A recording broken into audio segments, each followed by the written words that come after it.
Alright everyone, this is Q here with you with another episode of ViewPoint Asia. So today I have another guest for you guys. But in order for us to get there, we're actually going to have to go and see a young man get ordained as a monk. So we're going to have to go through his service first and sit through it, and then we're going to get to our special guest.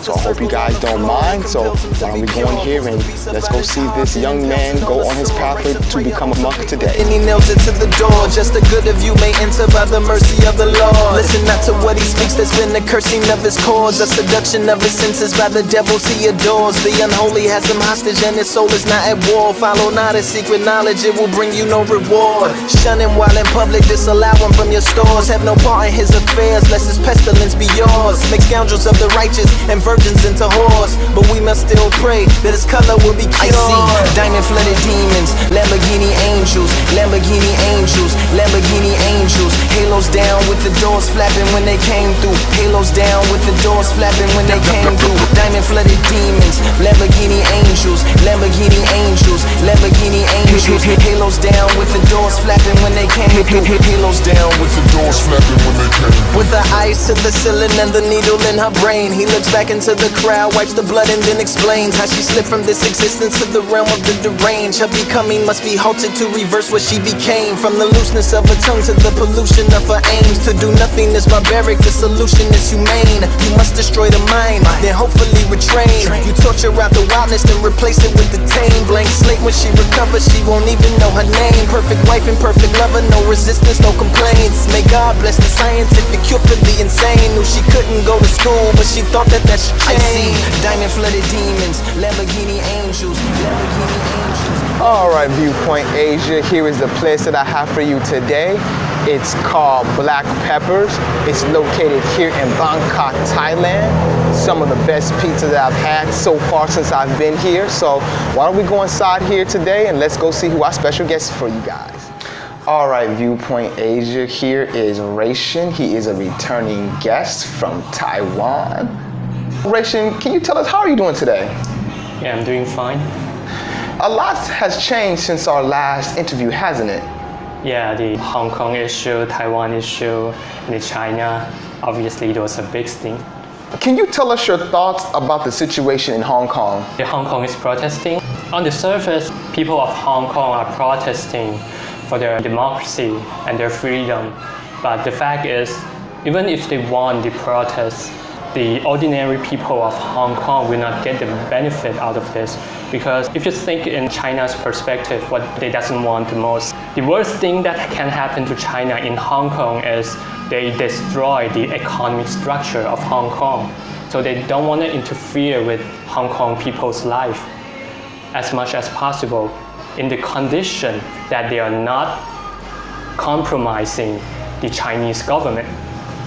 So the only people that will benefit from winning this protesting is the rich people and powerful people behind the protests, because the extradition bills is all about arresting people who are spreading the anti-China propaganda in China and seek for their safety in Hong Kong. Before the extradition bill, China government cannot arrest people in the Hong Kong. How does the CCP decision to send the military into Hong Kong affect the situation in Taiwan? The situation in Taiwan and situation in Hong Kong are completely different things. Because the Hong Kong government, the leaders of the Hong Kong is being directed by China government. But Taiwan's government is not directly being ordered by China government. China government cannot tell Taiwan government to do anything directly, like Hong Kong. The military action in Hong Kong has nothing to do with Taiwan, and our political stance in Hong Kong and Taiwan is very different. What China wants from Taiwan is that we shall never declare independent. We shall never declare independent, even though Taiwan is fully function as a country. We have our own government, we have our own currency, we have our own military, we have our own economic structure, but we are not allowed to be recognized as a country under the agreement between China and Taiwan back in 1992. There have been reports that some of the leaders, some business executives and high-level managers have decided to leave Hong Kong and to go to Taiwan for a better way of life due to the ongoing protests. With all these people, professionals, executives, high-end people that are leaving Hong Kong to go to Taiwan, and with some of the opposition leaders of Hong Kong coming to Taiwan, how do you think this will affect relations between Taiwan and the mainland?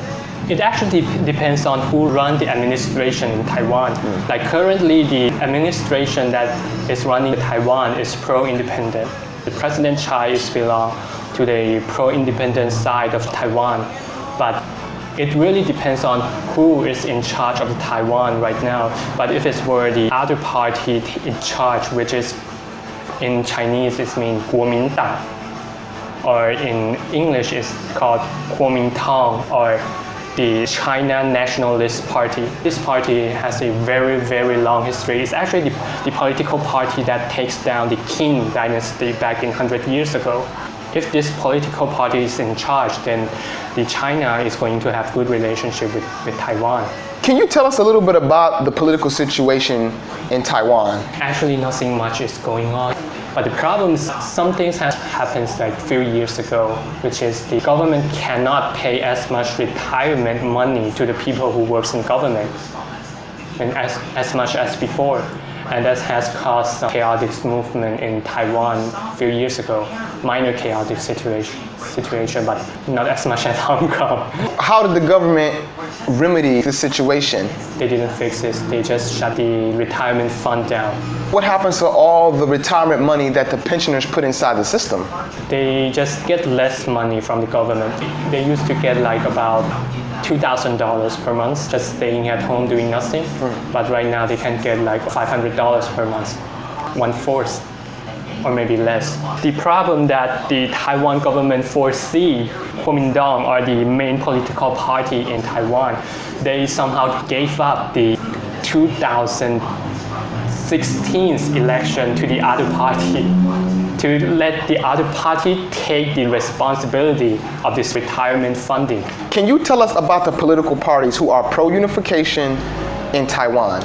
Nobody in the Taiwan is pro-unification, but more of like a pro-status quo, remaining the same relationship as we are right now. And it has to go back to 1992. There are only two major political parties in Taiwan. One is Kuomintang, the China Nationalists. The other party is Democracy Progression Party. It's called Minjindang. But I'm just gonna call the powerful party as a blue party because it is their logo size, and the Democracy Progress Party as green party. I'm just gonna call it blue party first. This blue party is the most powerful political party in the Taiwan. And they has been running this administration in Taiwan up until 2000 when they lost the election to the other party. And most of the medias, most of the political powers belong to them. What's interesting about this party is this party used to own majority of the land in China back in World War II. Up until they lost the war between the communist China in 1949. So they retreat back to the island that called Taiwan, which is where we live right now. In 1992, this political party has a meeting with China. This is the most important piece of history between China and Taiwan. It's the agreement that called the 1992 Consensus. What is this about?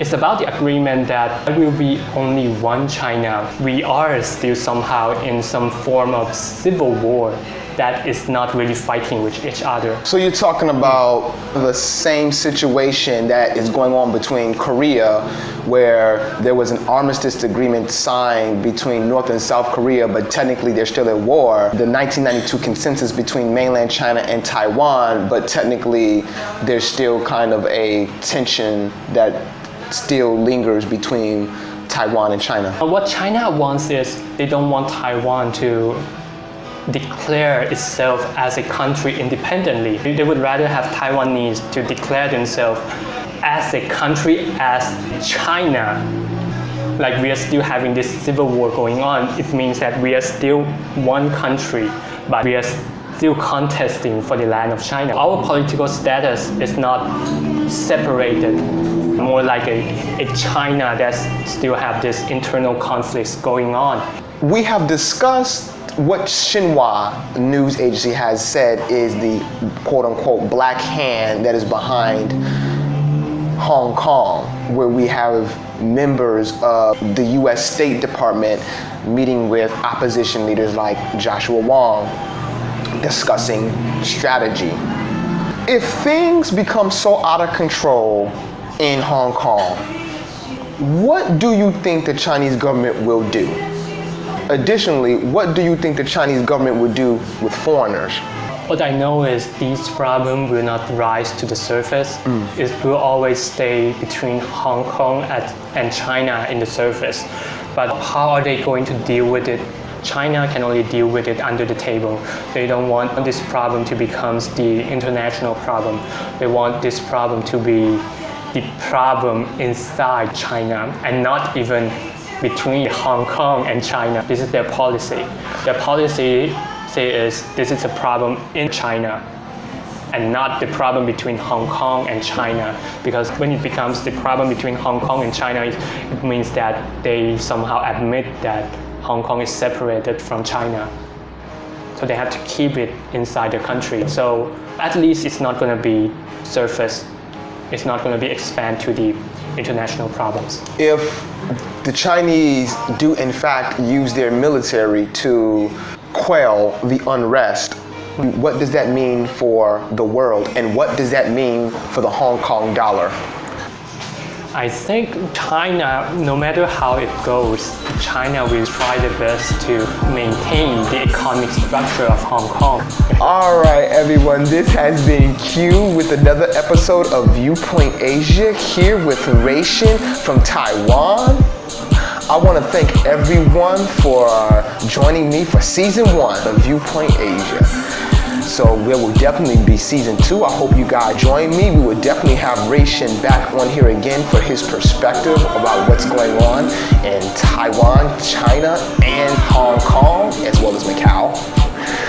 So we thank you, everyone. We hope you'll be back next season. I hope you guys will be blessed. May the Most High smile upon all of you, and may the Most High make your way straight. Peace.